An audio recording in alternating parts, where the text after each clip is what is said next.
నెల్లూరు చందన brothers వార్షికోత్సవ వేడుకలు December 1 నుండి 1000 రూపాయల కొనుగోలుపై స్పాట్ గిఫ్ట్, అన్ని రకాల వస్త్రాలపై అప్ టు 70% ఆఫ్, 1+1, 1+2 కాంబో ఆఫర్లు. సూరత్ శారీస్ 499, 799, 999 రూపాయలు 1+1 ఆఫర్. పట్టు శారీస్ పై up to 70% off, work saris పై up to 40% off, handloom saris పై up to 40% off, men's casual shirts పై అప్ టు 50% ఆఫ్, జీన్స్ 1499, 1299, 999 రూపాయలు 1+1 ఆఫర్. కుర్తీస్ 499, 699, 999 రూపాయలు 1+1 ఆఫర్. 3 పీసెస్ సెట్స్ 1499, 1199, 999 రూపాయలు 1+1 ఆఫర్. ప్లాజోస్ పై 1+1 ఆఫర్. కిడ్స్ వేర్ లో ఫ్రాక్స్ పై, చిల్డ్రన్స్ చుడీదార్స్ పై up to 70% off. Boys shirts 999 రూపాయలకే 1+3 ఆఫర్. బాయ్స్ జీన్స్ 999 రూపాయలు 1+2 ఆఫర్. ఫుట్ వేర్ పై అప్ టు 50%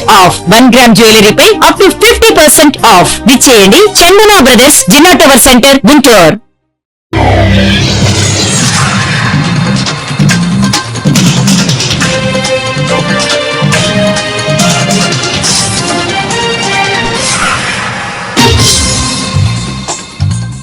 నమస్కారం, సిటీ న్యూస్ కు స్వాగతం. ఈనాటి వార్తా విశేషాలు. లక్ష్మీరామ కోఆపరేటివ్ సొసైటీకి పోలీస్ శాఖ ఎందుకు అంతలా సహకరించారని వైఎస్ఆర్సీపీ నేత పోతిన మహేష్ మండిపడ్డారు. ఈ సందర్భంగా పోతిన మహేష్ మాట్లాడుతూ సుప్రీంకోర్టులో అనుకూలంగా తీర్పు వస్తుందని చెప్పినా 4 గంటల సమయం ఇవ్వలేకపోయారా అని, మహిళలు వృద్ధులు కాళ్లవేళ్లా పడినా ఎందుకు పట్టించుకోలేదు, లక్ష్మీరామ కోఆపరేటివ్ సొసైటీ వాళ్ళు లేరు, కూల్చివేతల వెనుక ఏ ఎంపీ ఎమ్మెల్యే ఉన్నారో తేల్చాలి, ఎంపీ బాలశౌరి హస్తం ఉందని తెలుస్తోంది, విజయవాడ చుట్టుపక్కల అనేక స్థలాలు వివాదాల్లో ఆయన పేరు ఉంది, ఎమ్మెల్యే ఆఫీస్ కు వెళ్తే కనీసం స్పందించలేదు, ఈ ఘటనపై సిబిఐ ఎంక్వైరీ చేయాలి, బాధితులకు న్యాయం జరిగే వరకు పోరాటంలో మేము కూడా ఉంటామన్నారు. కోఆపరేటివ్ సొసైటీ ఇంత బలంగా రక్షణ ఇవ్వడానికి పోలీస్ శాఖకి ఎందుకంత తొందర వచ్చింది? బాధితుల పక్షాన్ని నిలవకుండా సుప్రీంకోర్టులో ఆర్గ్యుమెంట్ జరుగుతున్నాయి, సుప్రీంకోర్టులో మాకు అనుకూలంగా తీర్పు వచ్చేటువంటి అవకాశం ఉందని చెప్పిన బాధితులకి కనీసం 4 గంటల సమయం కూడా ఇవ్వకుండా ఎవరి ఒత్తిళ్ల మేరకు విజయవాడ నగర పోలీసు వారు ఇక్కడ ఉండేటువంటి 42 ప్లాట్ల నివాసాలని కూల్చి శ్మశానంలో చేశారో సమాధానం చెప్పాలి. కనీసం మానవత్వం లేదా మీకు? మీ కాళ్ళు ఏళ్ల పట్టుకొని ప్రాధాయపడిన పోలీస్ శాఖ ఎందుకంత కనికరం చూపించరా? సుప్రీంకోర్టులో నిన్న ఆర్గ్యుమెంట్స్ ఉన్నాయి, నిన్న ఆర్డర్ వస్తుందని చెప్పినప్పటికీ కూడా ఎందుకు పోలీస్ శాఖ అంత దుందుడుకుగా వ్యవహరించిందో సమాధానం చెప్పాలి. అంటే మీకు రాష్ట్రంలో కోర్టులంటే కూడా లెక్కలేదా? అంటే మీరు పెట్టుబడిదారులకి, పెత్తందారులకి ఒత్తాసు పలుకుతారా? సుప్రీంకోర్టు ఆర్డర్ నిన్న వస్తుందని మహిళలు, వృద్ధులు, చర్చి వాళ్ళు కూడా మీ కాళ్ల వేళ్ళ పట్టుకుంటే ఎందుకు మీరు కనికరించరా? 31 డిసెంబర్ వరకు కూడా ఎటువంటి చర్యలు మీరు తీసుకోవద్దని ఆర్డర్ ఇచ్చారు కదా సుప్రీంకోర్టులో. ఎందుకు మీరు తొందరపాటు చర్యలు పాల్పడ్డారో పోలీస్ శాఖ వారు చెప్పాలి. ఈ స్థలంలో రామ కోఆపరేటివ్ సొసైటీ తరపున ఆ సభ్యులు మాత్రం లేరు. దీని వెనకాతల అధికారంలో ఉండేటువంటి వాళ్ళు, కూటమి ప్రభుత్వంలో బలంగా ఉండే నాయకులకి వాటాలు ఉండబట్టే విధంగా జరుగుతుంది. ఇది దీని వెనకాల ఏ ఎంపీ ఉన్నారు, ఏ ఎమ్మెల్యే ఉన్నారో, ఎవరి ఆదేశాల మేరకు పోలీసు వారు ఇంత దుందుడుగా వ్యవహరిస్తున్నారో మీరు కూడా సమాధానం చెప్పాలి. విజయవాడ నుండి మచిలీపట్నం వెళ్లే రహదారిలో పామరు దగ్గర ఊరటూరు గ్రామంలో 300 ఎకరాలలో మెగా వెంచర్ ను ప్రారంభిస్తున్న డిఎన్డిఎల్ ఇన్ఫ్రా ప్రాజెక్టు. ఈ ప్రాజెక్ట్ ను Shri Mata Sadguru developers and builders promote చేస్తున్నారు. ఈ సందర్భంగా Shri Mata Sadguru developers and builders నిర్వాహకులు నాగకాళిదాసి మాట్లాడుతూ, 2 తెలుగు రాష్ట్రాల్లో ఎక్కడైనా సరే 20-30 ఎకరాలలో వెంచర్ వేస్తే మేము మాత్రం 300 ఎకరాలలో వేస్తున్నాం. మేము కాళికాదేవి భక్తులం అయినందువల్ల ఇండియాలోనే అతిపెద్ద ఆలయంగా 4 ఎకరాల్లో 18 అవతారాలలో కాళికాదేవి విగ్రహాలు ఏర్పాటు చేస్తున్నామని, మీరు పెట్టిన పెట్టుబడి సంవత్సరంన్నరలోపు రెట్టింపు అయ్యే విధంగా ఈ వెంచర్ ఏర్పాటు చేస్తున్నామన్నారు. డిఎన్డిఎల్ ఇన్ఫ్రా ప్రాజెక్ట్ నిర్వాహకులు సురేష్ మనకు ఎన్నో విధాలుగా సహాయం చేశారన్నారు.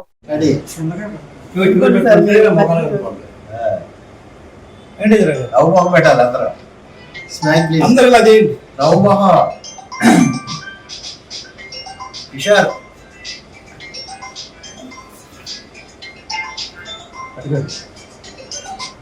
తమ్ము డిఎన్డిఎల్ ఇన్ఫ్రా ప్రాజెక్ట్స్ లిమిటెడ్ నుంచి మనము ఒక 300 ఎకరాల్లో ప్రాజెక్ట్ తీసుకున్నాము. అది Shri Mata Sadguru developers and builders వారు ప్రమోట్ చేస్తున్నాము. ఈ యొక్క టోటల్ గా ఈ 300 ఎకరాలని దీనికి డిఎన్డిఎల్ టెంపుల్ సిటీ అనే నామకరణం చేశాము. ఇది మన తెలుగు రాష్ట్రాల్లో ఇలాంటి ప్రాజెక్టు అసలు ఇప్పటి వరకు ఎవరు ఇవ్వలేదు. దానికి మెయిన్ మనమే దీంట్లో నెంబర్ 1 గా ఉండాలనే ధ్యేయంతో అందరూ 20 ఎకరాలు 30 ఎకరాలు అలా ఇస్తున్నారు. కానీ మనం 300 ఎకరాలు ఒకేసారి తీసుకొని 50 ఎకరాలకు ఫేజ్ 1, ఫేజ్ 2, ఫేజ్ 3 అలా తీసుకొని దీంట్లో టెంపుల్ సిటీ అని పెట్టడానికి మెయిన్ రీజన్ ఏంటంటే మన ఆలోచన విధానం. మేము ఫస్ట్ నుంచి కూడా చాలా డిఎన్డిఎల్ ఇన్ఫ్రా సురేష్ గారు ఎండి గారు అండ్ మేము కానీ చాలా కాళికాదేవి యొక్క భక్తులము. దానివల్ల ఎందుకంటే మాకు థాట్ వచ్చి ఎట్టి పరిస్థితుల్లో 4 ఎకరాల్లో టోటల్ గా 18 అవతారాలతో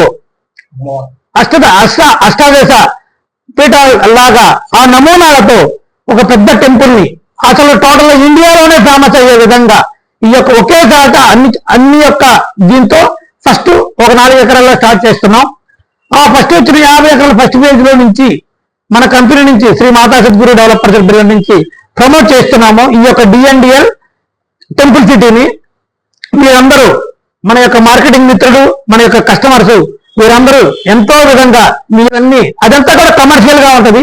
మన కస్టమర్లందరికీ కూడా మనం ఏంటంటే ఐడి కార్డ్స్ ఇచ్చి 100% వాళ్ళందరినీ ఉపయోగించుకునే విధంగా చేసి వాళ్ళందరికీ మంచిగా ఒక 2 to 3 years లో 100% వాళ్ళు పెట్టిన అమౌంట్ మినిమం 3 to 5 times పెరగాలనే ధ్యేయంతో మన ఎండి గారైన మన చైర్మన్ డైరెక్టర్ అయిన సురేష్ గారు మనకి ఈ యొక్క అవకాశాన్ని కల్పించారు. దీనివల్ల మీరందరూ దీన్ని ఉపయోగించుకోవాలని మనస్ఫూర్తిగా కోరుకుంటున్నాం. శ్రీ విశ్వావసునామ సంవత్సరం మార్గశిర పౌర్ణమి సందర్భంగా ఇంద్రకీలాద్రి గిరి ప్రదక్షిణ గురువారం ఘనంగా జరిగింది. ఇంద్రకీలాద్రి చుట్టూ గిరి ప్రదక్షిణ చేయడం వలన కోరిన కోరికలు తీరుతాయని ప్రతీతి. పౌర్ణమి రోజున జగన్మాత మల్లేశ్వరుడు వారి సన్నిధిలో ఉండే ముక్కోటి సకల దేవతలు కొలువైన ఇంద్రకీలాద్రి ప్రదక్షిణ చేయడం మరింత శ్రేష్టమని పండితులు సెలవిచ్చిన ప్రకారం ఈ రోజు ఉదయం పౌర్ణమి సందర్భంగా ఘాట్ రోడ్డు ఎంట్రన్స్ వద్ద గల శ్రీ కామధేను అమ్మవారి సన్నిధి నుండి ఇంద్రకీలాద్రి గిరి ప్రదక్షిణ వైభవంగా ప్రారంభమైంది. ఆలయ కార్యనిర్వహణాధికారి వికే శ్రీనారాయణ ప్రత్యేక పూజలు నిర్వహించి కొబ్బరికాయలు కొట్టి కార్యక్రమం ప్రారంభించారు. ఘాట్ రోడ్డు అమ్మవారి గుడి, ఖమ్మంవారి పాలెం సెంటర్, విద్యాధరపురం పాల ఫ్యాక్టరీ, చిట్టినగర్, కొత్తపేట, బ్రాహ్మణ వీధి నుండి తిరిగి ఇంద్రకీలాద్రి వరకు గిరి ప్రదక్షిణ కొనసాగింది. భక్తులు విశేషంగా ఈ కార్యక్రమంలో పాల్గొని అమ్మవారిని, స్వామివారిని దర్శించుకున్నారు.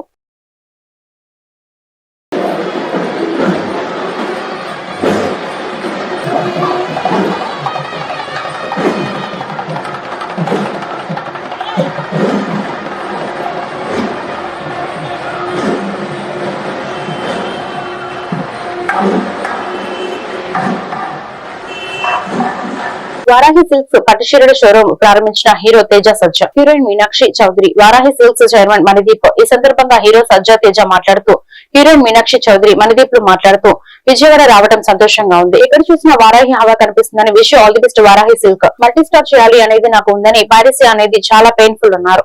మన నిజ జీవితాన్ని ఎవరో దొంగతనం చేస్తే ఎంత బాధగా ఉంటుందో పైరసీ కూడా అలాగే ఉంటుందని, ఇది ఎన్ని రోజులు ఉండదన్నారు. వారాహి సిల్క్ ఒక ఫ్యాషన్ తో ప్రారంభించారు. సాంప్రదాయానికి వారాహి పెట్టింది పేరని చాలా సంతోషంగా ఉందని, విజయవాడ నాకు చాలా ప్రత్యేకమని, ఇక్కడ పెద్ద షోరూం ప్రారంభించడం నాకు సంతోషంగా ఉందన్నారు.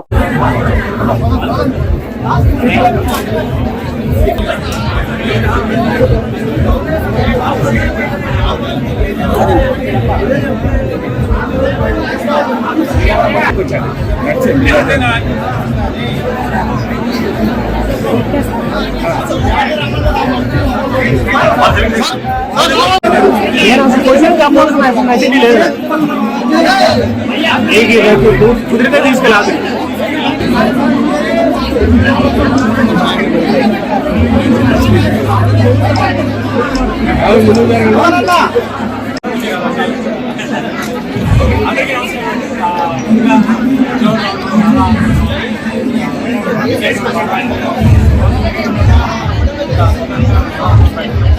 కొంచెం కమలగే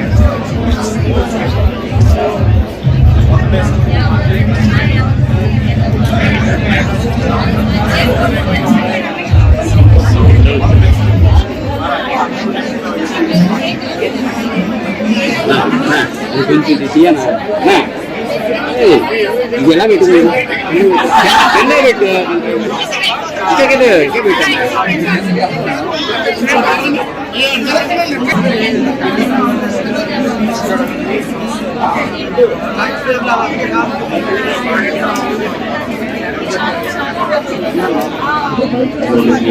సెల్తో తీసుకున్నా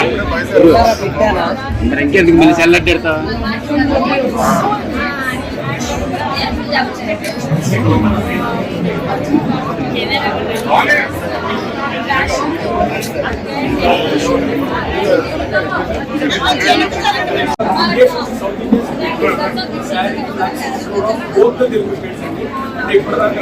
పెద్ద షాపింగ్ కానీ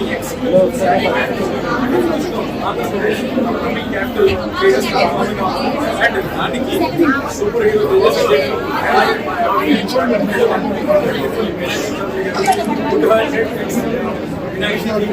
వీళ్ళిద్దరూ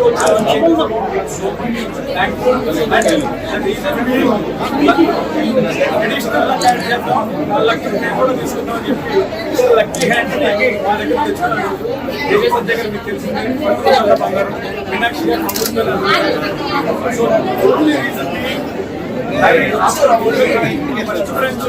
golden hand and legend Nandamuri Balakrishna గారు లాంచ్ చేశారు. అండ్ అలాంటి ఒక స్టార్ హీరో ఒక మనసుని రిప్లేస్ చేయాలంటే మా తేజ సంజయ్ గారే కావాలని చెప్పి అంటే అత్యంత మంచి మనసు నెక్స్ట్ గోల్డెన్ హ్యాండ్ సంజయ్ గారు 76 ఏళ్ల మేయస్థేనియా గ్రావిస్ రోగికి మేల్కొని ఉన్న స్థితిలోనే గుండె బైపాస్ శస్త్రచికిత్స ఆస్టర్ రమేష్ హాస్పిటల్స్ వైద్య బృందం విజయవంతంగా పూర్తి చేసింది. సాధారణ అనస్థిషియా ప్రమాదకరమే గుర్తించిన వైద్యులు థొరాసిక్ ఎంపిడ్యూరల్ అనస్థిషియా సాయంతో రోగి స్పృహతో ఉన్న సమయంలో సర్జరీ చేశారు. దేశంలో ఇలాంటి శస్త్రచికిత్స ఇదే మొదటిసారి.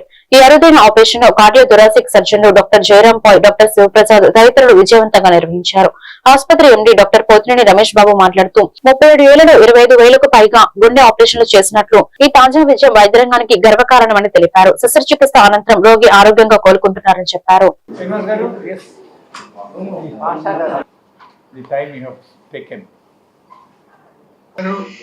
And my team of doctors, Ramprasad garu,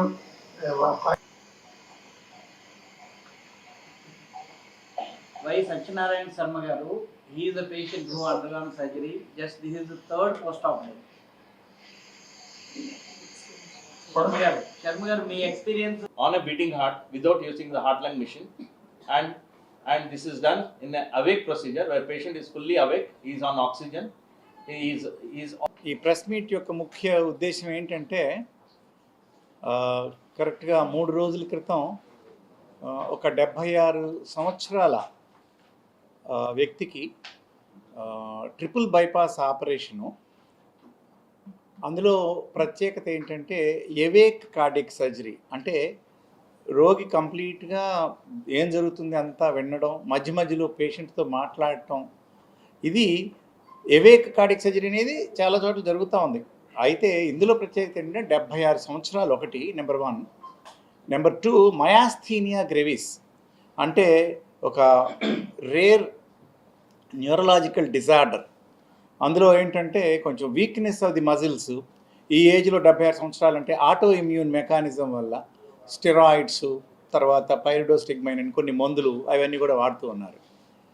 ఇది ఎందుకు కాంప్లెక్స్ అని అంటే వీళ్ళల్లో ఇన్ఫెక్షన్స్ అధికంగా రావడం కానీ, సో మత్తు ఇవ్వటం కానీ మయాస్థీనియా గ్రెవిస్ పేషెంట్స్లో ఆ రికవరీ అవ్వటం అనేది, ఎక్స్టుబేషన్ కానీ ఇవన్నీ ప్రాబ్లమ్స్ ఉంటాయి.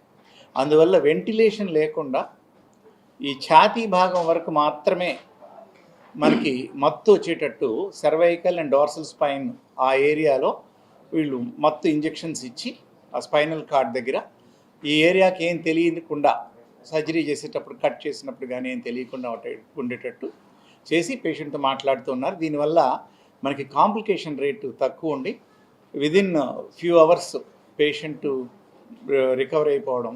తర్వాత ఇప్పుడు 3వ రోజుకే పేషెంట్ నడవడం ఇవన్నీ కూడా చేశారనమాట. యాక్టివ్గా ఉన్నారు. పేషెంట్ కూడా మాట్లాడతారు. ఇప్పుడు మనకి మన పోస్ట్ ఆప్ వార్డ్ నుంచి పేషెంట్ కూడా మాట్లాడతారు. ఆయన retired bank manager.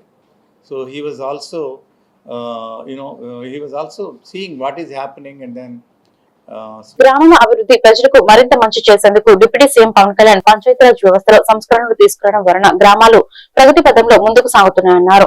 Gudivada RWS కార్యాలయంలో డివిజనల్ అభివృద్ధి అధికారి కార్యాలయాన్ని ఎమ్మెల్యే వెనిగండ్ల రాము ప్రారంభించారు. ఈ కార్యక్రమంలో డీడీఓ సునీత వర్మ పాల్గొన్నారు. ఎమ్మెల్యే రాము మాట్లాడుతూ గ్రామాలు మరింత అభివృద్ధి పథంలో ముందుకు సాగేలా రాష్ట్ర వ్యాప్తంగా 77 డీడీఓ కార్యాలయాలు నేటి నుండి ప్రజలకు అందుబాటులోకి వచ్చాయని, గ్రామాల అభివృద్ధి ప్రజలకు మంచి చేసేలా వ్యవస్థలో పెద్ద మార్పు తీసుకొస్తూ నూతన ఒరవడి సృష్టించిన డిప్యూటీ సీఎం కు ధన్యవాదాలు తెలిపారు. ఈ సందర్భంగా డీడీఓ సునీత శర్మ మాట్లాడారు. ఈ కార్యక్రమంలో DLPO Sampath Kumari, municipal commissioner S Manohar, Panchayati Raj అధికారులు తదితరులు పాల్గొన్నారు.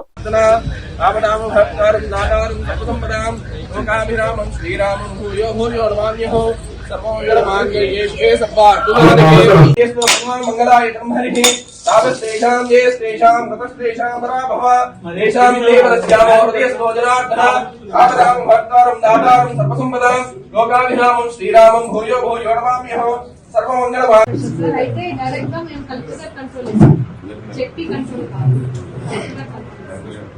మా సర్వీస్ అంతా కూడా ఇక్కడ నుంచి కలెక్టర్ గారే చూస్తాం.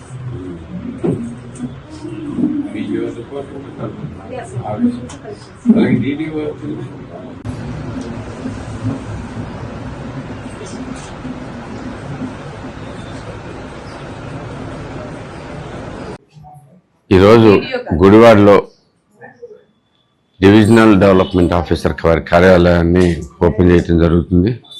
పవన్ కళ్యాణ్ గారి ఆధ్వర్యంలో ఆలోచన ప్రకారం చంద్రబాబు నాయుడు గారి తోడ్పాటుతో అత్యంత గొప్ప మంచి ప్రోగ్రామ్ ఇది. ఎందుకంటే టోటల్ డివిజన్స్కి ఒక్కొక్క డివిజన్లో 6 మండలాలు దాకా ఉన్నట్టు 7 మండలాలు ఉన్నాయి. 7 మండలాలని కలిపి అభివృద్ధికి అధికారిని ఒకరు పెడతాం అనేది చాలా మంచి పరిణామం. ఇప్పుడు ఉన్న వ్యవస్థలకు తోడుగా ఈ వ్యవస్థలన్నింటినీ సమన్వయం చేసుకుంటూ మంచిగా పనిచేయడానికి ఇది ఒక మంచి అవకాశం. ఇప్పుడు డైరెక్ట్గా అంటే పూర్తి ఆఫీస్ ఇక్కడ కూడా గుడివాడలో కూడా డెవలప్ చేయడం జరిగింది. ఇంతకుముందు ఉన్న ఆర్డబ్ల్యూఎస్ కార్యాలయంలోనే ఇక్కడ డీడీఓ ఆఫీస్ కూడా స్టార్ట్ చేసుకున్నాం. సో మంచి ఆఫీసర్స్ వచ్చారు. తప్పకుండా ఇంకొంచెం డెవలప్మెంట్లో మేము అత్యంత కష్టపడి ముందుకెళ్తామని చెప్పి తెలియజేసుకుంటూ సెలవు తీసుకుంటాం. అందరికీ నమస్కారం అండి. ఈరోజు గుడివాడ డివిజన్ కృష్ణా జిల్లాలో డిడిఓ కార్యాలయము ప్రారంభించడం జరిగింది. మరి ఈ కార్యక్రమానికి ముఖ్య అతిథులుగా మన నియోజకవర్గ శాసనసభ్యులు గుడివాడ శ్రీ వెనుగండ్ల రాము గారు మనకి పాల్గొనడం జరిగిందండి. అలానే ఇతర ప్రజాప్రతినిధులు అందరు కూడా విచ్చేస్తున్నారు. అలానే ఈ డిడిఓ ఆఫీస్ కంట్రోల్లో ఉన్న డిఎల్పిఓ మేడము కూడా మనతో పాటు ఉన్నారు. మరి రాష్ట్ర ప్రభుత్వము ఎన్నో సంస్కరణలు తీసుకొస్తా ఉంది. ఈ నేపథ్యంలోనే మరి డిడిఓ పోస్ట్ని ఒకటి క్రియేట్ చేసి ఒక కార్యాలయం కూడా ఏర్పాటు చేసి దీన్ని ఏ రకంగా అయితే ఇంతకుముందు ఉన్న రెవెన్యూ డివిజనల్ కార్యాలయాలు ఉన్నాయో దానికి సమాంతరంగా అభివృద్ధి కార్యక్రమాలు చేపట్టేందుకు, అలానే పంచాయతీల మీద అజమాయిషీ చేసేందుకు ఒక డిడిఓ పోస్ట్ని క్రియేట్ చేయడం జరిగింది. ఈరోజు మరి ఈ డిడిఓ కార్యాలయాలు ప్రారంభించుకోవడం ఎంతో శుభప్రదం. అలానే పంచాయతీరాజ్ డిపార్ట్మెంట్లో ఇది ఒక పెద్ద మార్పు అని మనం చెప్పుకోవాలా. మరి ఈ కార్యక్రమానికి ఈరోజు మన కృష్ణా జిల్లా నందివాడ గ్రామంలో పోలీస్ శాఖ ఆధ్వర్యంలో అక్వా రైతులకు అవగాహన సదస్సు నిర్వహించారు. ఈ కార్యక్రమంలో వివిధ ప్రభుత్వ శాఖల అధికారులు పాల్గొని అక్వా చెరువులపై జరిగే ప్రమాదాలను నివారించేందుకు పలు సూచనలు చేశారు. ప్రమాదాలు జరిగిన సమయంలో చెరువు సాగు చేసే రైతు అజాగ్రత్తగా వ్యవహరిస్తే కేసులు నమోదు చేస్తామని డీఎస్పీ వీరేష్ వినయ్ హెచ్చరించారు. ఈ కార్యక్రమంలో రూరల్ సీఐ సోమేశ్వరరావు మరియు పలు ప్రభుత్వ శాఖల అధికారులు అక్వా రైతులు పాల్గొన్నారు.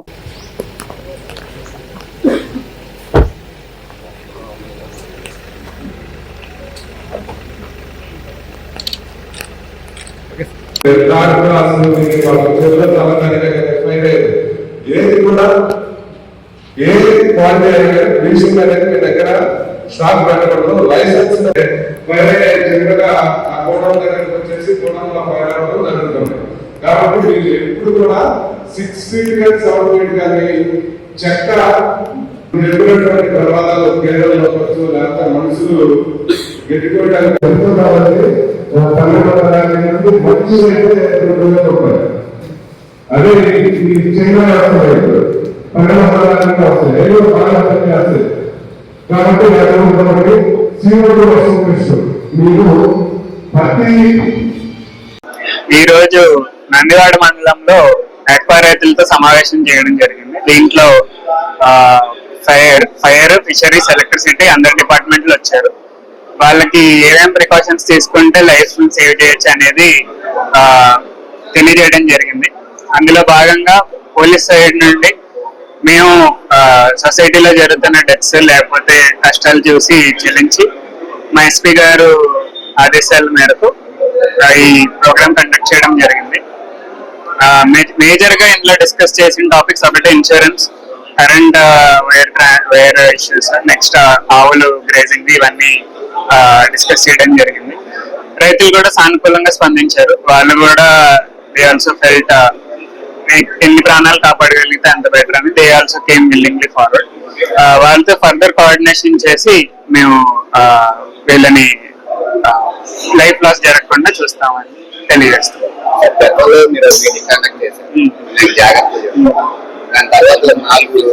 ఈసారి యాక్షన్ తీసుకుంటామండి. ఆ మీటింగ్ తర్వాత దేర్ ఆర్ ఓన్లీ 2 కేసెస్. ఒకటి కొడవలితో కట్ చేస్తున్నప్పుడు వైర్ కరెంట్ షాక్ తో చనిపోయాడు. ఇంకొకటి ఒడ్డు ఆల్మోస్ట్ చేరుతున్నప్పుడు బోట్ నుండి పడి చనిపోయాడు.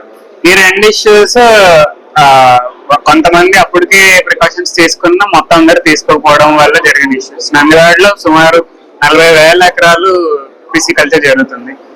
అందరూ రెస్పాన్సిబుల్ గా ఫీల్ అయ్యి మన దగ్గర పనిచేసారు మన ఫ్యామిలీ లాగా అనుకుని వాళ్ళకి నెసెసరీ ప్రికాషన్స్ తీసుకుంటారని ఆశిస్తున్నాం. But this time we also want to send strict message. అనవసరంగా ప్రాణాలు కోల్పోయిన దగ్గరల్లా వేరే యాజ్ పర్ లా ఏది మేము చేయగలుగుతామో లా చట్ట ప్రకారం శిక్ష కూడా ఉంటదని తెలియజేస్తాం.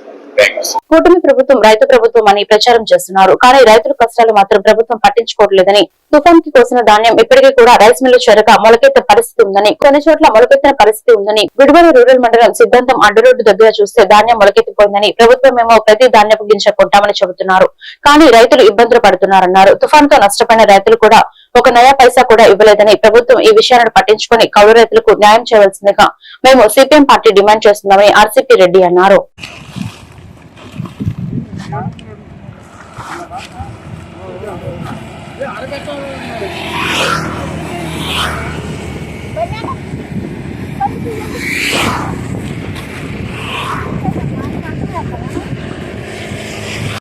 చంద్రబాబు నాయుడు కౌలు కూడా 10,000 ఇస్తానన్నాడు. ఇంతవరకు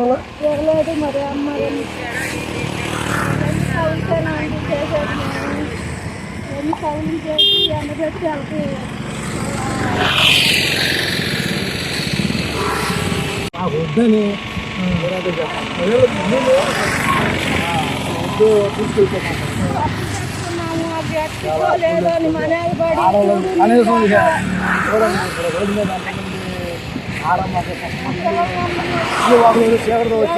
అక్కడే ఉండాలి. మళ్ళీ ఆరబోసుకుని ఏ టైం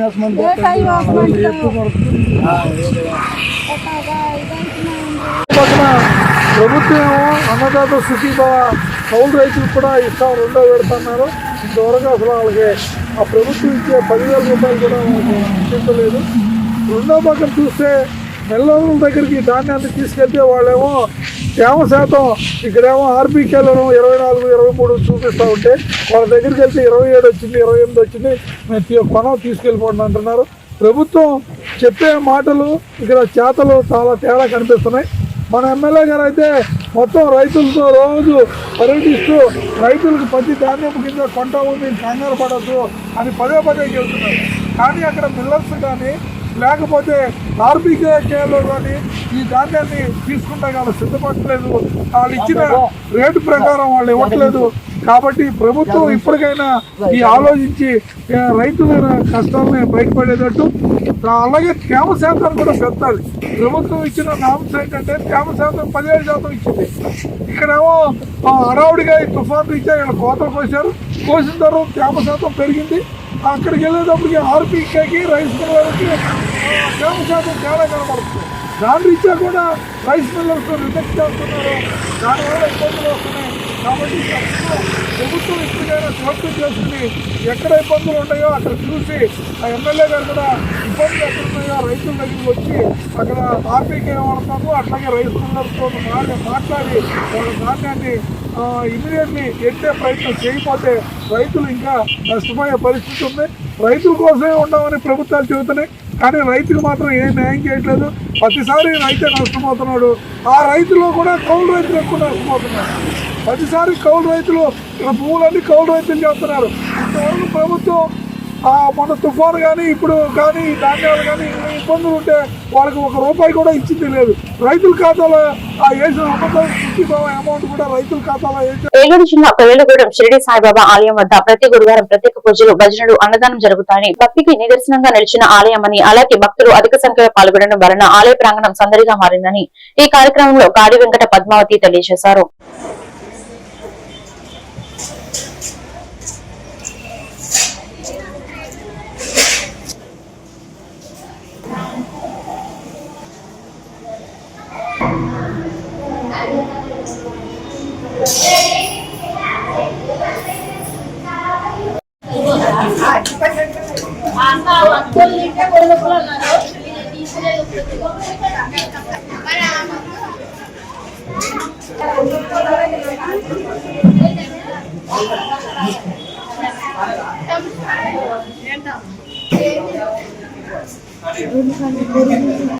ఇది బాబా గారి సన్నిధానం అండి. ప్రతి ఒక్కరు వచ్చి అన్నదాన కార్యక్రమంలో పాల్గొవాలండి. ప్రతి లక్షవారం కంపల్సరీ అన్నదానం చేయబడుతుంది. అలాగే ఇది కొయ్యలగూడెం షిరిడి సాయిబాబా మందిరం అండి. ప్రతి ఒక్కరు ఈ అన్నదాన కార్యక్రమాన్ని సద్వినియోగపరచుకోవాలి. అలాగే ప్రతి ఒక్కరు ఎవరైనా అన్నదానం చేయాలంటే కమిటీ వారిని సంప్రదించండి. ప్రతి వారం 9,000 కడితే అన్నదానం జరపబడిందండి. దానికి సంబంధించిన లిస్టు అక్కడ ఉంటుందండి. నమస్కారం అండి. ఏలూరు జిల్లా కామవరపుకోట మండలం కొండగూడెంలోని అంగన్వాడీ కేంద్రాన్ని స్థానికుల ఫిర్యాదు మేరకు జిల్లా విజిలెన్స్ అధికారి వంటిపల్లి విజయకృష్ణ ఈరోజు ఆకస్మికంగా సందర్శించి కేంద్రాన్ని పరిశీలించిన క్రమంలో అంగన్వాడీ వర్కర్ అలాగే పిల్లలు లేకపోవడం, అదేవిధంగా పిల్లలకు ఇవ్వాల్సిన గుడ్లు పాలు పంపిణీ చేయకపోవడం, అంతేకాకుండా పిల్లలను తీసుకొచ్చి వంట చేస్తామని చెప్పడం కూడా నిర్లక్ష్యానికి నిదర్శనమని మండిపడ్డారు. ఈ నేపథ్యంలో పరిస్థితిని పూర్తిగా పరిశీలించి బాధ్యులపై శాఖపరమైన చర్యలు తీసుకోవాలని సంబంధిత అంగన్వాడీ అధికారులకు ఆదేశాలను జారీ చేశారు.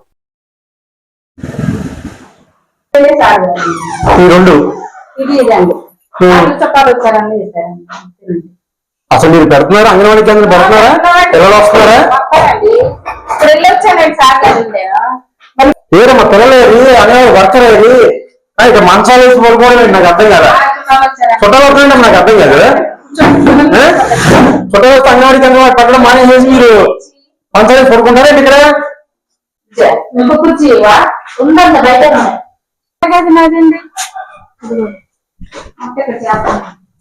ఎక్కడ చేస్తున్నారు వంట?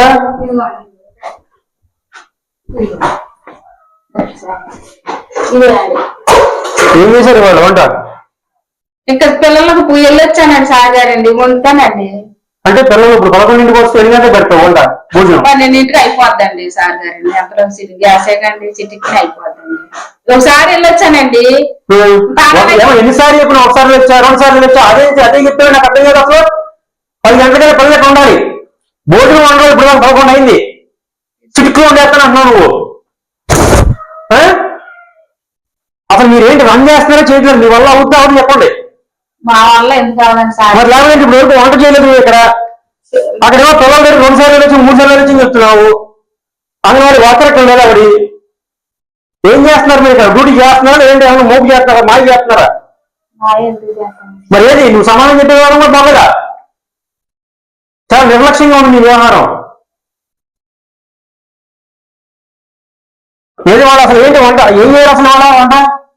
తీసుకొస్తున్నారండి ఖర్చులు అండి సరుకులు తీసుకొచ్చి మొదలు పెడతారు పిల్లల్ని చూసి తీసుకొచ్చిన తర్వాత పిల్లల్ని మరి ఒకసారి వెళ్ళానండి మరి వెళ్ళి మళ్ళీ తీసుకొచ్చుకుంటాను కూరగాయలు ఏమి లేవని అలాగా ఆపి అనుకున్నానండి కూరగాయలు లేవు సరుకులు లేవు పిల్లలు లేరు. ఈ వార్తలు ఇంతటితో సమాప్తం. మరొక బిడ్డలో మళ్ళీ కలుద్దాం. నమస్కారం.